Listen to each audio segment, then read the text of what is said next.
नागपूर रत्नागिरी महामार्गाच्या जमीन संपादन आणि कृष्णा नदीवर बांधण्यात येणाऱ्या महामार्गाविरोधात स्वाभिमानी शेतकरी संघटनेकडून कोल्हापूरच्या उदगाव या ठिकाणी सांगली कोल्हापूर महामार्गावर रास्ता रोको करण्याचा प्रयत्न करण्यात आला।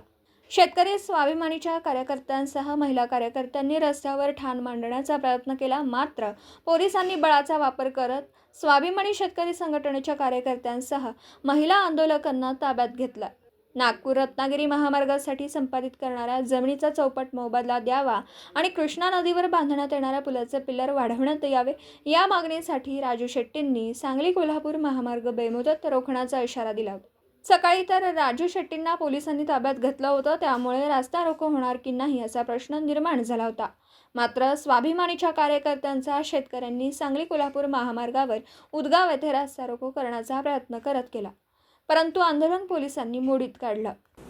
दिवसभरातील घडामोडींचा आढावा घेण्यासाठी पाहत रहा N24 मराठी न्यूज चॅनल।